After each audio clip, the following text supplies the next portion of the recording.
Hello friends, welcome to Harshal academy. कैसे आप सभी? मैं आप सभी का स्वागत करता हूं आपके अपने यूट्यूब चैनल हर्षल एकेडमी पर। तो आज हम लोग पढ़ने वाले हैं त्रिकोणमिति। ठीक है, लेसन क्लास 10th का ट्रिग्नोमेट्री टॉपिक पढ़ने वाले हैं हम लोग। तो चलिए शुरू करते हैं। ठीक है, त्रिकोणमिति। तो इसमें सबसे पहले जानेंगे त्रिकोणमिति है क्या। ठीक है ना। तो त्रिकोणमिति देखिए दो ग्रीक शब्दों से मिलकर बना हुआ है, त्रिकोण और मिति। ठीक ना। तो त्रिकोण का मतलब होता है, त्रिकोण का मतलब होता है त्रिभुज। ठीक है, त्रिभुज। ठीक है। और मिति का अर्थ होता है मापन। ठीक है, नाम से ही स्पष्ट है, सब चीज नाम में ही छुपी हुई है। ठीक है ना। त्रिकोण का मतलब होता है त्रिभुज और मिति का अर्थ है मापन। ठीक। तो अब इसमें से इसी से हम अपना इसका डेफिनेशन दे सकते हैं त्रिकोणमिति का।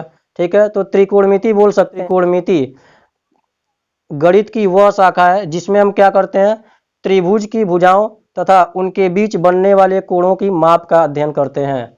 आया समझ में? ठीक है, एक बार और सुन लीजिए। त्रिकोणमिति गणित की वह शाखा होती है जिसमें हम क्या करते हैं, त्रिभुज की भुजाओं तथा उन भुजाओं के बीच बने कोण की माप का अध्ययन करते हैं। ठीक है, तो इसको हम बोलते हैं त्रिकोणमिति। आया समझ में? देखिए त्रिकोणमिति हम लोग शुरू किए हैं, तो इसमें सबसे पहले क्या करेंगे हम लोग, जितने भी त्रिकोणमिति के फार्मूले हैं वो हम आप लोगों को सबसे पहले पढ़ा देंगे। ठीक है ना। और सभी फार्मूलों को, सूत्र को कैसे याद करना ये भी हम आपको सिखाएंगे।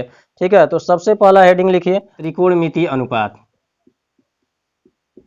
देखिए त्रिकोणमिति अनुपात क्या होता है, किसी भी समकोण त्रिभुज में, ठीक ना, किसी भी समकोण त्रिभुज में किन्हीं भी दो भुजाओं का जो रेशियो होता है उसी को हम त्रिकोणमिति अनुपात बोलेंगे। अब आप बोलेंगे कि क्यों सर किसी समकोण त्रिभुज में? तो देखिए त्रिकोणमिति जो होता है सब, इसमें हम केवल समकोण त्रिभुज के लिए ही ये हम लोग पढ़ते हैं। ठीक है, ऐसा नहीं है। ठीक है, त्रिकोणमिति जनरली जो क्लास 10th की चीजें हैं उसमें हम समकोण त्रिभुज ही, जैसे आपको हम एग्जाम्पल सिखाते हैं कैसे त्रिकोणमिति को समझेंगे। क्या होता है कि जैसे हमको किसी खंबे को देखना है, जैसे हम यहाँ पे दिखा देते हैं, यहाँ पर है, हमको इस खंबे, जैसे मान लीजिए इस खंबे पर कोई आदमी बैठा हुआ है। ठीक है, इस खंबे पर वो नीचे नीचे कोई वस्तु है उसको देख रहा है। ठीक है, तो क्या करेगा, ठीक है, देखेगा तो इससे बेस ये मिला देंगे। ठीक है, और ये जब देखेगा तो इसकी दृष्टि रेखा ये हो जाएगी। तो आप देखेंगे तो हमेशा और हमेशा क्या हो जाएगा, एक समकोण त्रिभुज बनता हुआ आपको दिखाई देगा। आप किसी भी वस्तु को आप नीचे देख रहे हैं तो आप बेस से जब बनाएंगे तो वो क्या हो जाएगा, हमेशा आपको एक राइट एंगल ट्रायंगल बनता हुआ दिखाई देगा, एक समकोण त्रिभुज बनता हुआ दिखाई देगा। आया समझ में? ठीक है, अब हम लोग समझ लेते हैं समकोण त्रिभुज क्या होता है। ठीक है ना। तो बहुत सारे ऐसे एग्जाम्पल हैं, जैसे आप किसी ब्रिज पर खड़े हैं। ठीक है, ब्रिज पर खड़े हैं, आप नीचे किसी वस्तु को देख रहे हैं। ठीक ना, जैसे नाव है, नदी में कोई नाव चलाता हुआ आदमी है, आप उसको देख रहे हैं तो क्या होगा, दृष्टि रेखा। ठीक है ना। हमेशा ध्यान दीजिए, एक एक होती है दृष्टि रेखा। ठीक है, जिससे आप देखेंगे तो हमेशा आप देखेंगे तो एक समकोण त्रिभुज बनता हुआ दिखाई देगा आपको। समकोण त्रिभुज क्या होता है, ध्यान दीजिए। समकोण त्रिभुज एक ऐसा त्रिभुज होता है जिसमें एक कोण 90 डिग्री का हो। ठीक ना, ऐसा त्रिभुज जिसका एक कोण कितना अंश का हो, 90 डिग्री का हो, उसे हम समकोण त्रिभुज कहते हैं। ठीक है, तो 90 आप जानते ही हैं, एक बेस होगा और उस पर क्या कर देंगे, इस तरीके से कोई चीज, जैसे हम ही क्या है जमीन पर खड़े हैं तो हम 90 डिग्री का एंगल अर्थ से बना रहे हैं। ठीक है ना। तो देखिए ये हो गया परपेंडिकुलर इस पर, ये 90 डिग्री। और 90 अंश के सामने की जो भुजा होती है उसको हम बोलते हैं कर्ण। ठीक ना, इसको हम कर्ण बोलते हैं। सबसे बड़ी भुजा होती है ये, किसी भी समकोण त्रिभुज में जो सबसे बड़ी भुजा होती है उसको हम कर्ण बोलते हैं। ठीक है ना। समकोण त्रिभुज में ये जो भुजा होती है इसको हम बोलते हैं आधार। ठीक है, इस भुजा को हम बोलते हैं आधार। ठीक, और इस भुजा को हम बोलते हैं लंब या शीर्ष लंब या ऊंचाई। ठीक है, परपेंडिकुलर, इसको हम कुछ नाम दे देते हैं ए बी सी। ठीक ना, और बी पर ये क्या है, परपेंडिकुलर है। ठीक ना, लंब है। ठीक, तो ये हो गया आपका समकोण त्रिभुज। यहाँ पर हम मान लेते हैं एक एंगल। ठीक है ना, ये एंगल बना रहा है आधार के साथ, जो कर्ण है वो आधार के साथ मान लेते हैं थीटा एंगल बना रहा है। ठीक ना, ये थीटा कहीं पर भी हो सकता है। ठीक ना, एंगल आप लोग जानते ही होंगे, इसको हम थीटा से डिनोट करते हैं। ठीक है ना, थीटा इसको बोलते हैं, ये सब ग्रीक लेटर्स हैं। ठीक है, इनको अगर जीरो बना के बीच से कट कर दिया जाए तो उनको हम थीटा बोलते हैं। ठीक है ना, तो ये हो गया थीटा। तो आप इस एंगल को कुछ भी मान सकते हैं, थीटा मान सकते हैं, फाई मान सकते हैं, अल्फा बीटा गामा, जो मन में आए वो मान सकते हैं आप। ठीक है ना, तो ये हो गया थीटा। तो ये हो गया थीटा। और हम क्या कर सकते हैं, कर्ण और लंब के बीच बीच भी हम एंगल मान सकते हैं। पहले हम इसको मान लेते हैं, ये हमारा थीटा है, कर्ण और आधार के बीच यहाँ पे कोण बन रहा है। ठीक, तो क्या करते हैं, तो देखिए 6 टाइप्स के त्रिकोणमितीय अनुपात होते हैं। तो देखिए पहला क्या होता है, सबसे पहला फर्स्ट देखते हैं। फर्स्ट होता है साइन थीटा, ठीक ना, साइन थीटा फर्स्ट, साइन, ठीक है। सेकेंड होता है कॉस, थर्ड होता है टेन, फोर्थ होता है कॉट, फाइव होता है सेक और सिक्स्थ होता है कोसेक। तो 6 प्रकार के त्रिकोणमितीय अनुपात होते हैं, जिसमें पहला होता है साइन, दूसरा होता है कॉस, तीसरा होता है टेन, चौथा काट, पांचवा सेक और छठा कौसेक होता है। ठीक है, तो क्या होता है, इसके आगे हम एंगल लेंगे, ठीक ना। इस साइन के बारे में सबसे पहले क्या होता है, आर्यभट्ट नाम एक गणितज्ञ थे, आर्यभट्ट, उन्होंने इस साइन के बारे में सबसे पहले बताया। अब इनका हम फार्मूला देख लेते हैं क्या होता है, ठीक ना। सबके अपने अपने फिक्स्ड फार्मूले होते हैं, ठीक है। तो देखिए साइन थीटा बराबर क्या होता है, देखिए आपको डरने की जरूरत नहीं है, कोई फार्मूला आपको याद नहीं करना है, ठीक ना। अभी हम आपको एक ट्रिक बताएंगे, उसी ट्रिक के माध्यम से ये सभी फार्मूले आपको याद हो जाएंगे। ठीक, केवल आप ट्रिक याद रखेंगे तो वो फार्मूले आपको कवर हो जाएंगे, सब याद हो जाएंगे। तो साइन थीटा, तो साइन थीटा के बारे में, साइन थीटा का जो फार्मूला होता है लंब बटा कर्ण होता है, ये इसका फार्मूला होता है लंब बटा कर्ण। ठीक है, उसी तरह कास थीटा का फार्मूला होता है आधार बटा कर्ण, ये होता है आधार बटा कर्ण। टेन थीटा का फार्मूला होता है, टेन थीटा का फार्मूला होता है लंब बटा आधार, ठीक है, लंब बटा आधार। ठीक, उसी तरह अब देखिए इतना करने के बाद, ठीक ना, अगर आप ट्रिक तो हम बताएंगे ही, अगर आप ट्रिक नहीं याद करते हैं, ठीक है, तो आप ये कम से कम 3 फार्मूले, 3 क्या 2 फार्मूले रख लेंगे, याद कर लेंगे तब भी हो जाएगा। ठीक है, अभी आगे हम आपको सिखाएंगे कैसे याद कर सकते हैं आप। तो साइन थीटा बराबर लंब बटा कर्ण, ठीक है, तो लंब बटा कर्ण, तो साइन आप याद रखिए, साइन इनवर्स किसका है, ठीक ना, इनवर्स का मतलब होता है उल्टा है, ठीक ना, साइन उल्टा किसका होता है, तो ये आपको याद ही रखना पड़ेगा। तो साइन थीटा जो उल्टा होता है वो कोसेक थीटा का उल्टा होता है, ठीक है, साइन थीटा उल्टा होता है कोसेक थीटा का। उसी तरह कॉस थीटा जो होता है ये उल्टा होता है सेक थीटा का, तो इसको क्या लिख सकते हैं, 1 अपान सेक थीटा। ठीक है, और टेन थीटा जो उल्टा होता है, टेन थीटा ये होता है उल्टा कॉट थीटा का। बस अगर ये 3 चीजें आप याद रख लेते हैं, साइन किसका उल्टा, कॉस किसका उल्टा, टेन किसका उल्टा, तो ये बाकी सब फार्मूले आप लिख सकते हैं। देखिए कॉट थीटा, तो टेन थीटा है उल्टा काट का, तो काट किसका उल्टा, टेन का, तो टेन का फार्मूला लंब बटा आधार, तो काट का फार्मूला आधार बटा लंब।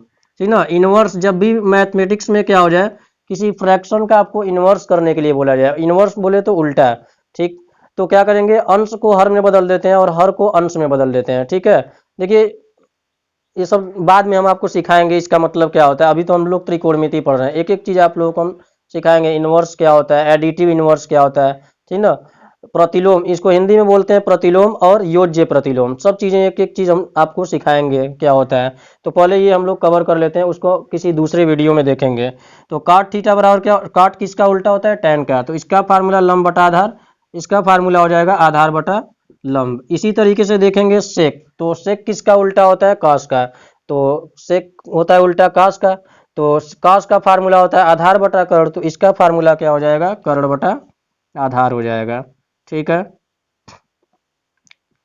आगे देखिए उसी तरह कोसेक थीटा है, तो कोसेक किसका उल्टा, साइन उल्टा होता है कोसेक का, तो कोसेक किसका उल्टा, साइन का, तो साइन का फार्मूला लंब बटा कर्ण, तो इसका फार्मूला हो जाएगा कर्ण बटा लंब हो जाएगा। ठीक है, तो क्या हो जाएगा, अब देखिए टेन उल्टा होता है काट का, तो काट उल्टा किसका होगा, टेन का। ठीक है, टेन थीटा, ये सेक थीटा कर्ण बटा आधार, तो सेक कर्ण बटा आधार, तो कॉस उल्टा होता है सेक का, तो सेक उल्टा होगा किसका, कॉस का। ठीक है, कोसेक थीटा है, तो साइन उल्टा होता है कोसेक का, तो कोसेक किसका उल्टा होगा, साइन का। ठीक, ये खत्म हो गया आपका त्रिकोणमितीय अनुपात। ठीक है, ये 6 फार्मूले आपको याद करने ही करने हैं। चलिए हम इसके ट्रिक को देख लेते हैं। ठीक है, ट्रिक, तो ट्रिक में आपको याद रखना है, ठीक है, लाल बटा कक्का, यल ए यल, के ए, ठीक है, इस तरीके से लाल बटा कक्का इसको पढ़ेंगे, ठीक है, लाल बटा कक्का, ठीक, इसी तरीके से आप लोग इसको पढ़ेंगे, ठीक। तो आपको क्या करना है, देखिए पहला ये जो क्रम है ना 3, आप इन तीनों क्रम को भूलिए नहीं, कभी कभी भी इस क्रम को नहीं भूलिए। साइन के बाद कास, कास के बाद टैन, अगर आपको ट्रिक यूज करना है तो, ठीक है। वैसे तो फार्मूला याद कर लीजिए, लेकिन जैसे एग्जाम में आप भूल जाते हैं तो इस ट्रिक का यूज कर सकते हैं, ठीक है।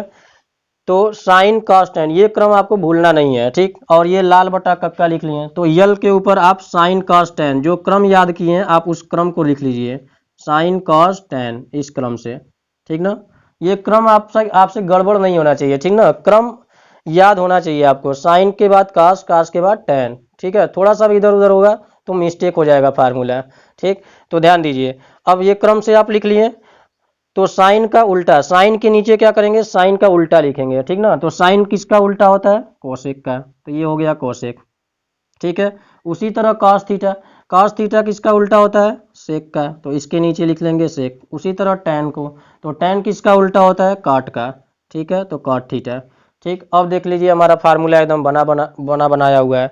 तो साइन थीटा बराबर कितना, लंब बटा कर्ण, कॉस थीटा बराबर कितना, आधार बटा कर्ण, टैन थीटा बराबर कितना, लंब बटा आधार, कोसेक थीटा बराबर कितना, कर्ण बटा लंब, सेक थीटा बराबर कर्ण बटा आधार, कॉट थीटा बराबर आधार बटा लंब। आया समझ में कि नहीं आया, ठीक है। एक बार और फिर से देख लीजिए, साइन थीटा अगर देखना है तो लंब बटा कर्ण, कॉस थीटा आधार बटा कर्ण, टैन थीटा लंब बटा आधार, ठीक है। अब इसी का रिवर्स देखेंगे, इनवर्स देखेंगे उल्टे नीचे की तरीके से, तो कौशिक है तो कर्ण बटा लंब हो जाएगा। देख लीजिए कौशिक क्या है, इसमें कर्ण बटा लंब है कि नहीं है, सेक है कर्ण बटा आधार, सेक है कर्ण बटा आधार है कि नहीं है, ठीक है। कॉट है तो आधार बटा लंब है कि नहीं है, कॉट है आधार बटा लंब। आया समझ में कि नहीं आया। देखिए इसमें ये सब चीज़ें तो हो गई, ठीक। इसमें सबसे इंपॉर्टेंट चीज़ क्या होता है कि आपको पहचानना है कि ये एंगल, तो एंगल के सामने, ठीक ना, जैसे अभी हमने ये एंगल लेकर इस फार्मूले को लिखा है, ठीक है ना, तो ये एंगल लिया है। तो अगर मान लेते हैं, अगर इसमें हम ये एंगल ले लेते हैं, ये बहुत इंपॉर्टेंट है, आपको हमेशा ध्यान रखना है। जैसे मान लेते हैं अगर हम इस एंगल के जगह पे ये एंगल ले लेते हैं, ठीक है, ये मान लेते हैं ये थीटा था, ठीक है, तब आपका ये लंब नहीं होता, ठीक है। हमेशा ध्यान रखना है, सबसे इंपॉर्टेंट अगर इसमें कोई चीज़ है तो यही है, ठीक। ये सब चीज़ें तो आपको याद हो जाएंगी, ठीक है ना। तो ये इसमें ध्यान रखना है, हमेशा एंगल के सामने की जो भुजा होती है, कोण के सामने की भुजा हमेशा लंब होती है, ठीक है। ये जब आपको क्वेश्चन हम कराएंगे तो उसमें आपको दिखाएंगे, ठीक। उसमें बहुत मिस्टेक होने के चांसेस होते हैं, तो ये अगर आप याद रखते हैं तो कोई क्वेश्चन गलत नहीं होगा, ठीक है। तो कोण के सामने की भुजा हमेशा लंब, ठीक है। अगर इस कोण, इसको कोण मानते हैं तो कोण के सामने की भुजा ये है तो ये लंब होगा, ठीक है। अब ये लंब हो गया, कर्ण तो हमेशा फिक्स रहेगा। समकोण त्रिभुज में क्या होगा, 90 अंश के सामने की भुजा जो होती है कर्ण होती है, और वही सबसे बड़ी भुजा होती है, तो ये तो फिक्स रहेगा, इसमें कोई चेंजिंग नहीं होगा। चेंजिंग होगा आधार और लंब में। आया समझ में।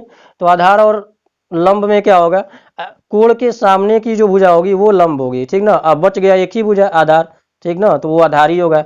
अगर मान लेते हैं ये आप कोण लिए हैं, ठीक ना, तो ये एंगल अगर लेंगे तो इस कोण के सामने की भुजा ये हो गई, ठीक है, तब ये लंब होगा, ठीक है, तब ये लंब होगा, और तब ये क्या हो जाएगा, आधार हो जाएगा। आया समझ में नहीं आया। ये नहीं देखेंगे कि बस इस तरीके से बन गया तो ये लंब हो गया, ऐसा नहीं। कोण देखेंगे पहले, कोण किसके किसके बीच बना है, तो हमेशा ध्यान रखेंगे कोण के सामने की भुजा, हम यहाँ पे लिख देते हैं, कोण के सामने की भुजा सदैव लंब होगी, ठीक। तो